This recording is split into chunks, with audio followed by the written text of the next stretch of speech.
I heard we might get a theme song soon, so We're if you working need on me to that. sing one, just let me know. Okay. And yeah, Moments with McClellan. I don't know. I don't There know. you go. That That's might a be it. terrible start. Don't use that.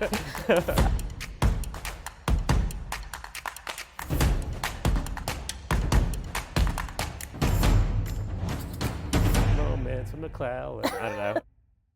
Hello and welcome back to Moments with McClellan. It's a new Congress and our first episode of the 119th Congress. So we thought we would start with one of my new colleagues from Virginia, Congressman Suhas Subramanyam. Hello. Thanks for having me. I'm excited to be here. I'm excited And your to have first you. guest too. That's very right, exciting. that's right. I'm so honored. So, well, and we've known each other for a while. Uh-huh. And so I'm going to just dig right in. This is so that the folks can get to know you Yeah. as a new member of Congress. And so we are both history makers. I'm the first Black woman to be elected to Congress. You are the first Asian man to be elected to Congress, both from the Commonwealth of Virginia. So tell me, just what does it feel like for you to be a history maker here? Yeah, it's. I remember I was the first Indian American ever elected at the state level too, with Ghazala Hashmi. And when I got elected, I was like, it's not a big deal, right? But I started realizing a lot of Indian American kids were realizing that they could do it too, and a lot of people in the community of Indian Americans were just inspired by it and getting more active because of it. So I think you probably understand the responsibility of being a first, and that it is a responsibility, and you're a reflection of the community. If you do a bad job, the community may not be able to have other candidates get elected, right? That's the reality of it. And so, I'd see it as something where I have to do a good job and be a good reflection, and also try to go to bat for the community whenever it's needed. So, but very excited. I never thought I'd be here, so it's really cool to actually be a member of Congress. I mean, I can't believe it. I know. Well, and I think, the one thing I've noticed is perspective matters, and we each bring a unique perspective that for too often wasn't represented here. And so it's a great honor, I think, for both of us, and you're doing great. I don't think you have to worry about doing a bad job. I remember the first time I had heard of you was because I was in the House of Delegates, and I had that bill. It was HB 528 to try to rein in Dominion's costs. Yes. And someone was saying, oh, there's a state senator, Jen McClellan, who's amazing. She's going to bat for your bill. And I was like, oh my goodness. And we were able to get it through the Senate, which was amazing. At the time, Dominion had never lost a bill until you took that on. And so I've always thought of you as like this person who's like, gets at it and always gets things done. And that's really cool to be able to serve with you in Congress. Well, thank you. I mean, it's a lot harder to get things done here in Congress. Okay. So you, just like, we both served in the Virginia House of Delegates. We both served in the Senate of Virginia. What has been the biggest, how's the transition been for you from the state legislature to Congress? Yeah, I think I'm naturally an impatient person sometimes, and so I want a bill idea to get through the committee and then get passed and get signed into law quickly. And so in the Senate and state Senate, we were able to introduce a bill in January, and by March, the end of session, it better be on the governor's desk, right? And so that you have to be more patient here. You have to be a little more persistent here, Yes. and you have to be a little more, I think, creative here, right? Find bigger bills where you can sneak language in, things like that. So I'm learning kind of the ropes, and thanks to you and many others who've been great mentors and friends, we feel very confident, even in the minority, that we can at least get some stuff done for our state. I know, but we'll get a lot more done in the majority. Absolutely. Okay, so you came in at a very turbulent, chaotic time here on the Hill, and you touched on this a little bit, but what is your approach to getting things done in this hyperpartisan Congress? Yeah, it's tough because I was on a couple panels right before we started, and there was always a Republican with me. And they would ask us, are you still committed to bipartisanship? Things are polarized, and I'd say, yeah, of course. I'm always committed to working across the aisle to try to get things done. And then the Republican would say, well, I wasn't elected to be bipartisan. They would straight up say, I don't want to be bipartisan. That's not why I was elected. And so I kind of knew going in that it was going to be difficult to work with them, and that's kind of been true for the most part. And so I think we try to find the areas of common ground, and then on the things where we disagree, you go in front of the camera and you complain and you fight and you do whatever it takes to try to sway public opinion and sway them. Yeah, yeah. Well, you're on the oversight committee, which is very partisan, Yeah. and the science committee, which is a little more bipartisan. No, yeah, No, it's or no, yes? yeah, it is Okay. bipartisan. You're right. Yeah, Yeah. yeah. Well, good, good, good. Okay. And so we've had a lot of really long weeks. Last week was very long. Yeah. When you go home after a long week here on the Hill, what do you like to do to relax? Yeah, I've been watching a lot of TV. So we watched Severance and White Lotus, and then we just rewatched all the Mission Impossible movies because the Okay. new one's coming out next week. So yeah, it's good to really tune in. Anything that's not political, really, is what I like to watch when I get home.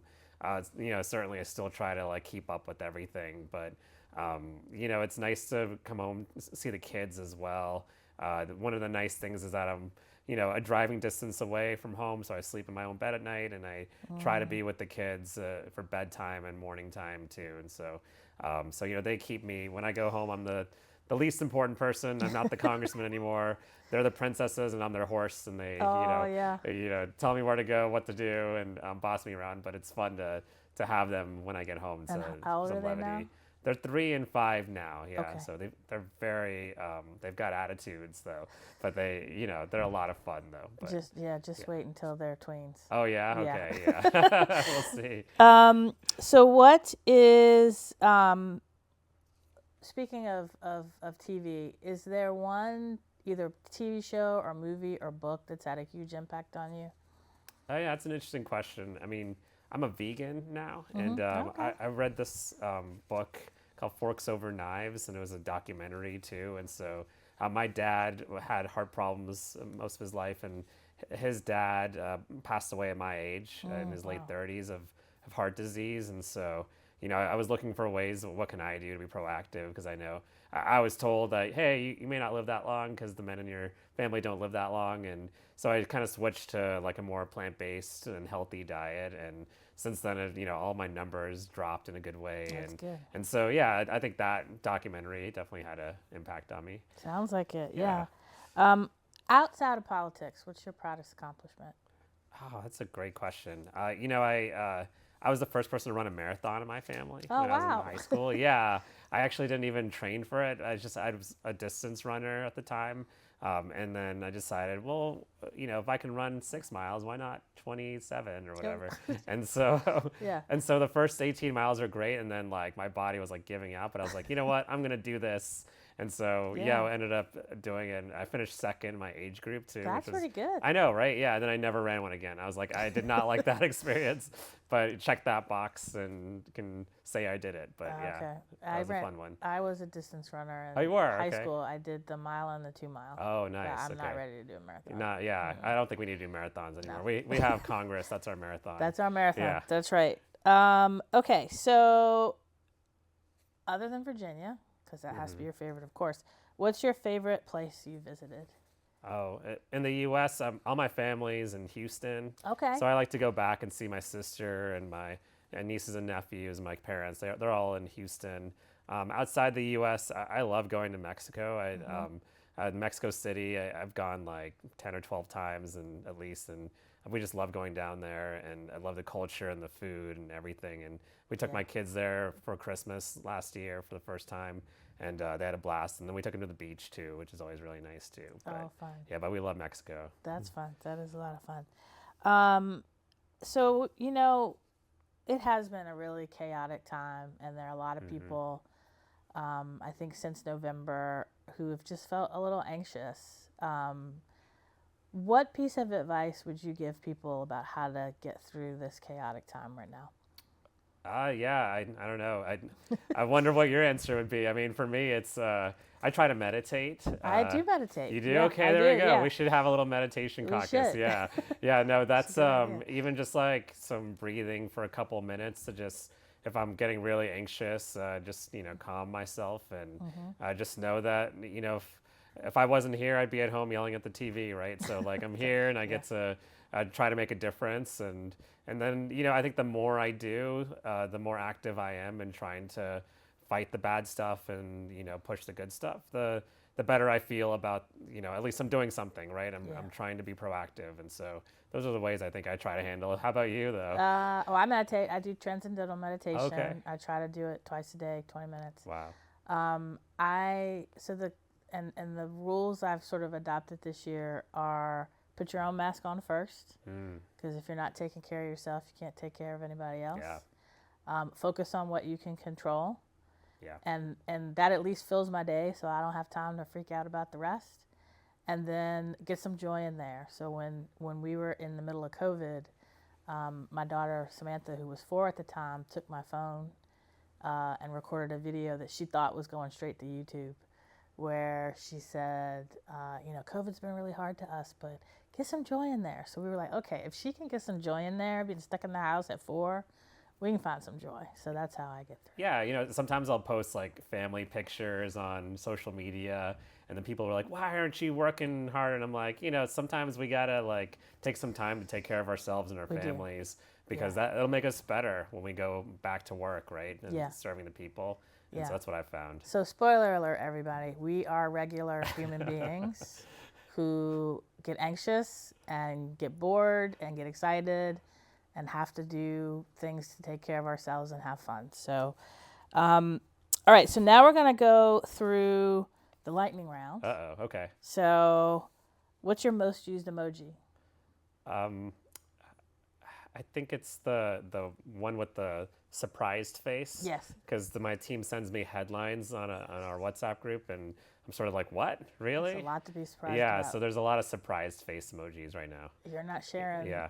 war plans, are you? No Okay. war plans, yeah. Good. Just a lot of thumbs ups, too, for approvals, Good. but mostly surprised faces. Good. Yeah. What's your favorite animal? My favorite animal?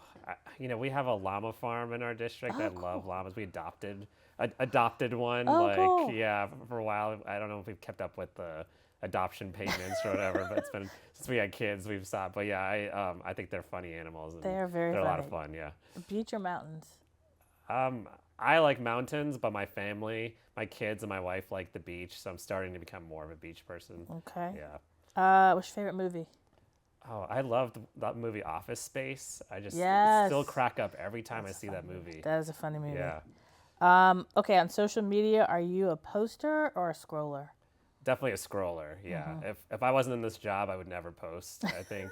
But definitely scroll all the time, here for all the drama and all the funny posts and all the, funny animals. Need a break or need a laugh, like social media is always a place I go. I bet you there's a llama page. Is there? Probably, I don't know, but there's one for everything. They're like otters and dogs and there's one video out there of like it's like a high-speed chase, only they're chasing a llama that got out of the zoo, and I've watched it like 30 times. That's it's hilarious. DC or Marvel? DC. Yeah, it's close though. Yeah. Okay, who's your favorite superhero? Man, I really like Batman. I don't know, I liked all the Batman movies. Who's your favorite villain? Who's my favorite? The Joker. Yeah, I think that's why I like Batman. Yeah. Joker's a good one. Okay, Star Wars or Star Trek?